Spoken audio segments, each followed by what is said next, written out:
Ladies and gentlemen, fasten your seatbelts. Let's go West! Take your tray tables and put them in the upright and locked position. Takeoff is imminent.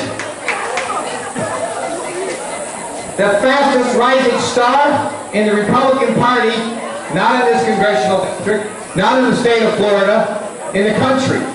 Star of the Hannity Show, star of YouTube, and the next congressman from Eastern Palm Beach County, Alan West.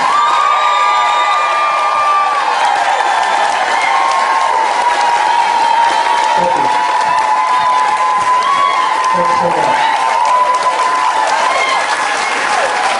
God bless you all for being here. And I got to tell you, I think that God right now is kind of leaning toward being a conservative Republican because he said it's a real nice breeze today. You know, yesterday we had some great news that I think maybe some of you know about, hopefully others have found out about. But the last quarter FEC reports came out, laying out their fundraising numbers. And I want to tell you what you were able to do for this campaign. In April through June, the Alan West campaign raised $1.4 million. Now, we were second only for one person, and that person was Michelle Bachman, who had $1.7 million. But the great thing was, when Congressman Ron Klein submitted his numbers, Ron Klein had $511,000. We outraised him by $900,000 in 1 year.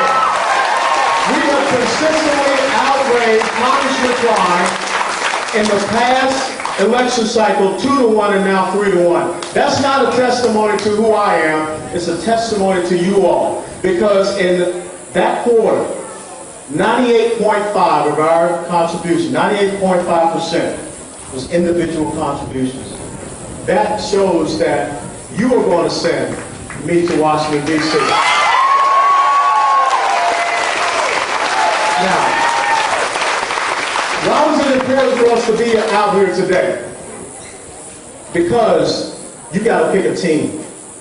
You got to pick a team that will stand up and fight for this country. You've got to pick a team that will stand up and fight for the state of Florida. Because one of the important things we have to realize right now, that it is about a synergy. It is about a synergy of ideas that go from Washington, D.C. to Tallahassee and down to our local levels. Because if we skip over one of those levels, the right principles of governance will not get down to you, the most important person in the United States of America, the individual. So it's important that you listen to the people that are standing up here talking to run for Senate, talking about running for Congress, talking about running for the governor's race, talking about running for state senate, state house, school board, state senate, all of those races. Because if we do not get that right team together, we can end up losing at some level. And I don't want to see us lose at any level. I want to see us successful at the national level, at the state level, and at the local level. But let me tell you what it's going to take. It's going to take each and every one of you about a month from now to come out and be a part of this process. One of the critical things that no one talked about at this stake right now is redistricting in 2012. And if we don't have control of the governor's mansion, if we don't have control of the state house, it doesn't matter if Alan West, Bernard Sansarique, Joe Budd, and Karen Harrington win those congressional districts, because they'll turn back around and they'll redistrict them so that they can be successful in winning in 2012. That's why it's important that not only do you understand our Constitution, you understand what's at stake in this state of Florida.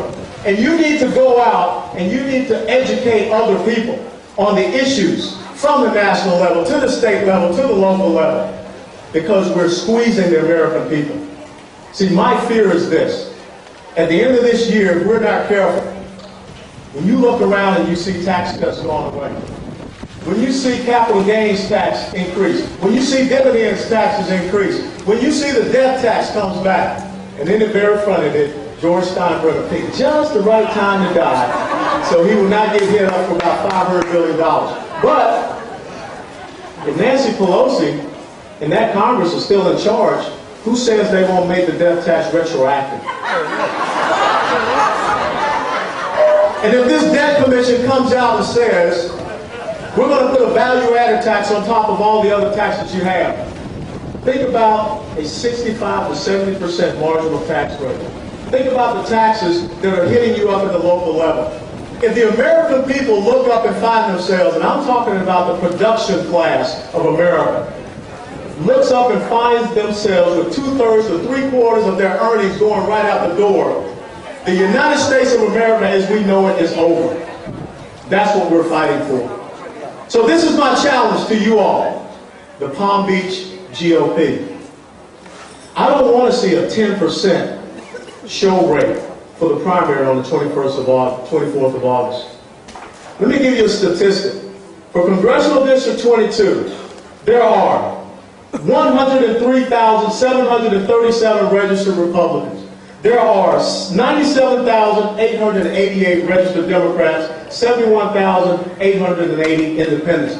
I'm challenging you to get 60% of the Republicans in Palm Beach County out on the 21st of August for this primary. And then I'm further challenging you to get 80 to 85% of the Republicans in Palm Beach County out for the general election on the 2nd of November. We are going to send a message to the liberals of South Florida that we are awake, that we are standing strong, and that we stand on the principles of limited government, of lower taxes, of security from internal and external threats, of individual responsibility and accountability, of our liberty, of our free market solutions, because that financial reform bill that was just passed is not what this country is about.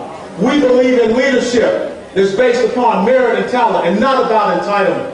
And we believe in our traditional values as American people. We believe in our borders. We believe in our culture. We believe in our language. We believe in the sanctity of life and of marriage. That's what we stand for. You need to make sure you pick a team that is ready to stand on those principles so that we can win on the 24th of August, but even better, we will win on the 2nd of November, and the liberals of South Florida will know they no longer